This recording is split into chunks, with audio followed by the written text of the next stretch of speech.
Hello again everyone, and welcome back to the third installment of my solo speed leveling guide series. Today we're going to be covering Mage. Now, as I've mentioned before, this is more so just ways to optimize your gameplay so that you can hit 60 as quickly as possible. But let's get into it. Quick disclaimer, this guide is for solo play and does not include group content as a primary focus. This means I've excluded gear from dungeons and group quests in favor of gear that can be obtained without question. And as this may be review for some of you, I've included the timestamps down in the description so you can jump to whatever part of the video you want. As always, we're going to go over professions and bags. First aid is great no matter what class you are. It's going to provide you with on-demand free heals and can easily turn the tide of a fight. As far as skinning and mining go, in my experience, these are very easy to keep up to date and they provide great money with very little downtime. And with bags, I always recommend grabbing 6 slots from vendors as soon as you can, and then saving cloth you find while leveling to have a tailor craft better ones for you. And once you have bigger bags, just throw your smaller ones on the auction house for a good profit. Unfortunately, mages need to learn and rank up a lot of their abilities, but some of the ones that I just don't see being useful are going to be Fireball, Arcane Missiles, Amplify Magic, and Scorch, mostly because we're going to be focusing on AoE grinding, and even if you are single target killing things, you're just going to be using frost spells most of the time. As far as your talents go, this is what it's going to look like if you are trying to just do some single target killing, like if you haven't got the hang of AoE grinding yet, but overall I highly recommend AoE grinding. It might take some practice, but nonetheless it's going to benefit your XP per hour way more. So here's what your talents are going to look like if you are doing AoE grinding. Now the only real difference here is that we're just grabbing certain talents from the tree that increase your ability to kill things and to slow things in a group. Some of the key points to take away from this is we're still getting improved Frostbolt. You want the 0.5 second reduction on the cast speed of your Frostbolt simply because you're still going to be using rank 1 to slow things, so it makes it a 1 second cast. That's taking a third of the time off the cast. You're also going to only go 2 points into Blizzard because the third point's only going to give you a 15% increase to the slow. I mean, that could be beneficial, but I feel like some of the other damaging talents are going to be a little bit better. You definitely want to grab Improved Cone of Cold. That's one of the main things you're going to be using for slowing. Ice Shards to increase that critical strike damage bonus, even though we're not going for shatter combos. If something does happen to crit, you want it to crit hard.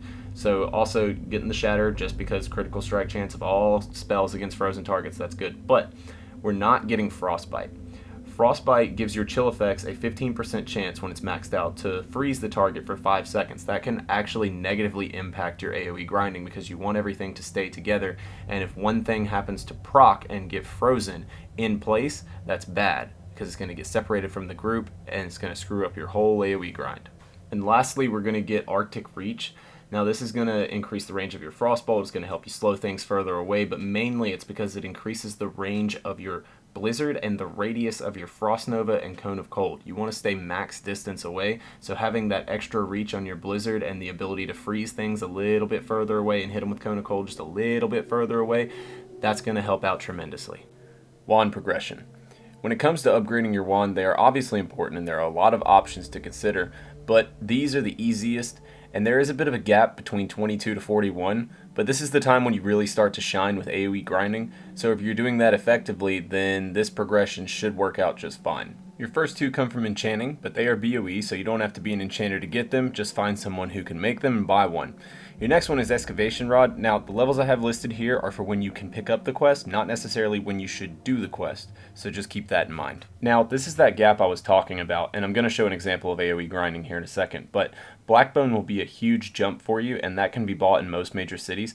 Cairnstone Sliver would come next, that comes from Fairloss, and I know I said I'm going to exclude group content, but Smokey's Firestarter shouldn't be too hard for you to get, and if you can't get it that late in the grind, then I think you'll be just fine without it. Now with gear choices, there's not a whole lot to go over, but Intellect is obviously what you want to stack as a mage. It helps with your spell crit, it helps with your mana pool, so you're actually going to be able to AoE farm more efficiently. Now if you can find gear with spell power on it, by all means, that's good. Just make sure that you're still, getting plenty of intellect so you have a big enough mana pool. Stamina is better than or maybe on the same level as Spirit, but Spirit is still that stat where it only is really efficient if you're stacking a lot of it. But at the same time, evocation is based off of your spirit. So if you do have a substantial amount of spirit, your evocation is going to restore a lot more mana. So overall, go for stuff with intellect. If you find stuff with spirit, that's good. If you find stuff with even mana regen, because some pieces do have just straight up MP5 on it, go for that. But intellect, stamina, spirit, spell damage, MP5, it's all good. Macros and add-ons. Now, I've got the macros listed here as they should function in Classic whenever we get the revamped version, because they are stripping away from their current client. So it would make sense that macros are going to function the way that they do on their current client as far as how you write them go. But anyway, for a mage, one of the most important macros you can have is a stop casting macro. Stop casting macros are going to help you with spells that you need to cast immediately. This way you don't have to actually press another button to move your character. You can just simply press the button of like your counter spell and then immediately it's going to stop casting whatever you're casting and counterspell something, which can be very crucial when you're dealing with a healer, or even if you're like super low on health and someone's casting a spell and you need to just interrupt it right before they get it off. And then as far as your ice block ability goes, what this macro will do if the game doesn't function this way, I've seen it work both ways, but sometimes pressing ice block will actually remove ice block if you're currently buffed with it. Sometimes it doesn't. I think it's dependent on some kind of server issue. I don't know. If that's the case, then just use this right here, cancel aura, mod shift, that way you just hold down shift, and then it will remove the ice block if it is currently buffed on you. That way you don't have to worry about right-clicking it off or having a separate button to remove ice block. And as far as one button shields go, this is just kind of a quality of life thing. It just has a one button press to put up the shields that you would use or whatever. As far as add-ons go, there's quite a few different ones that you can use as a mage. A spawn timer one is going to be very effective with AoE grinding because it's just going to help you know when things are about to respawn. Rangefinder will help you get to the max range for your abilities, which is also a key element of AoE grinding. And then with an energy tracker, this has two different uses. For one, it shows you whenever your mana is about to start regenning whenever you're in combat.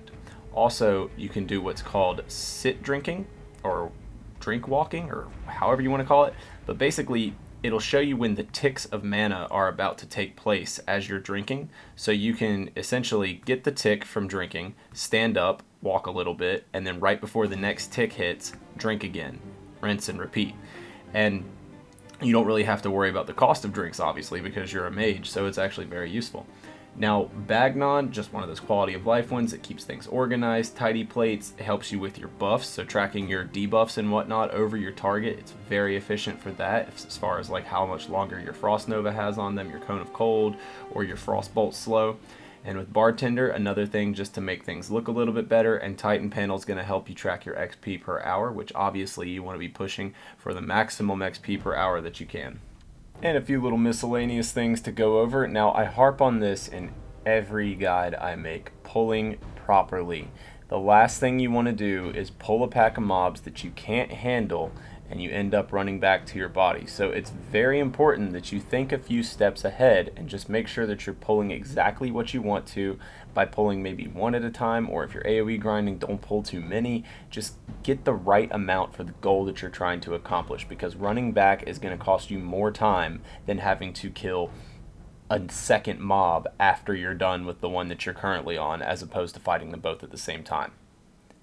And obviously, control. This is huge for a mage. Mages are all about control. Even if you're single target killing things, you're still always focusing on controlling the mob. If you are not dictating the fight, then you are losing. Now with AoE grinding, I'm not very good at this, though I do know you want to strafe so that you're not getting dazed. You want to get them all in one spot within range of each other, drop a Cone of Cold, and then immediately blink away from them. The Cone of Cold doesn't root them, just slows them. Get your Blizzard rolling on them, and get ready to Frost Nova them. Frost Nova you don't need to blink right after, because it holds them in place and you've got plenty of time to walk away and set up your next ability. So it's basically just rotating these two things and throwing Blizzard down. And another key thing is you want to get that Blizzard just barely touching the group so that they have to walk through the entire thing. Now again, I've got Cone of Cold and Blink off cooldown, so I hit them with the Cone of Cold and go with another Blizzard here. And then one of them, he runs off, he ends up dying, but the rest, they still need to be Frost Nova down and then Blizzarded again.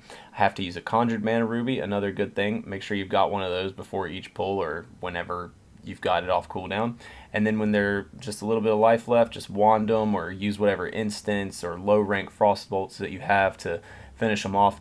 And there's other ways you can do it. You can pull with your mount once you're past 40, just run through a big pack, or you can pull with various AoE spells. Nonetheless, it's all pretty much the same. And as I say in all my guides, you want to have your leveling route pretty much mapped out. That way you know where you should be at any given time. And as far as XP per hour goes, obviously you want to push that as high as you can, which you can accomplish through grinding between quest givers, grinding between quest objectives. Like anytime you're just running past mobs, consider killing it if it's not going to slow you down too much. And as far as consumables go, health potions and mana potions obviously have their place, but swiftness potions take a step up for mages because it really helps when you're pulling with when you're trying to do AoE grinding. And then your conjured mana rubies and conjured mana gems, all that stuff, abuse the hell out of those because those are free to use, so use them off cooldown. Obviously this goes without saying, but this whole guide has been mainly geared towards AoE grinding, and that's going to be most efficient if you are ahead of the pack or if you're really far behind the pack. But that doesn't mean that you can't use the same talents if you get stuck in the middle of the group and you can't really get around it and you have to kill things single target. Your talents are going to be just fine, and even if you're not using AoE grinding, a lot of this guide will still apply to you pushing the effectiveness of your playtime to the extreme. Thank you all for watching. I really hope you enjoyed the guide. Let me know down in the comments below which class I should do next. And if you liked the video, leave a like for me and consider subscribing to the channel. And if you do, ring the notification bell so you can see whenever I post new stuff. Until next time, stay strong, stay hungry. See ya!